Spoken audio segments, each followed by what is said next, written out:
When you open the app called EV3 Classroom, it will look like this. There's lots of different options here to choose from, but what you want to do is just create a new project.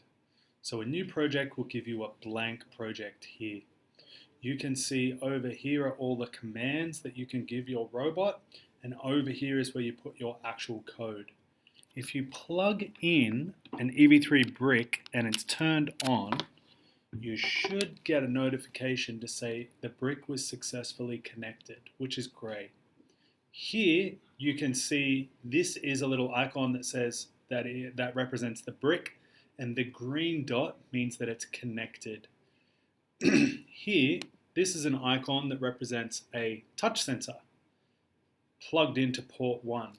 If I move that touch sensor to a different port 3 for example, you can see port 3 pops up here. These are icons for large motors, and you can see this is large motor A and large motor D. So now that I know my brick's plugged in and I have two motors attached, I want to try and make my robot move forward. To do that, it's a little bit deceiving because here we have motors. You'd think you'd have to put a command in with something to do with a motor. But all these do is it allows one motor to move at a time. What we want is we want both motors to move forward at the same time. So they call that movement. So if we click on movement over here, and then we tell the program which motors to move.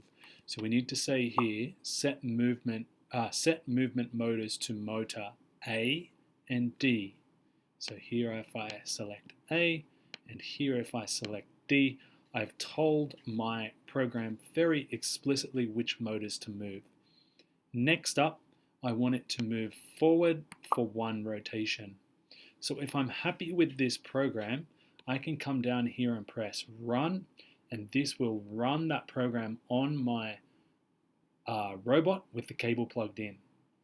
The other thing you can do is download the program. So this would download it onto the brick, and then you can disconnect the cable and run the program without it plugged in.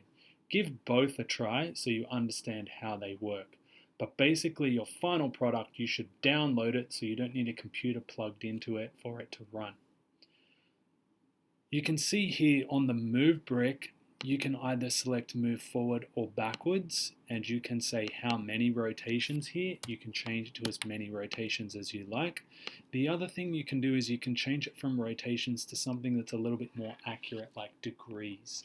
This will be how many degrees the motor will move. So if I say move the motor for 180 degrees, that would be the same as half a rotation. Finally, you can set it for a certain amount of time, so you can set it for 3 seconds, 8 seconds, however many seconds that you like. This here now should make my robot move forward for 1/2 of a rotation of a motor. If I would like it to turn then, what I can do here is I can drop this one in. So I want it to move for so many rotations, one rotation, at 50% intensity on motor A, and maybe I want it to move at negative 50% intensity on motor B. That means both motors will be moving in different directions, which means the robot will then turn.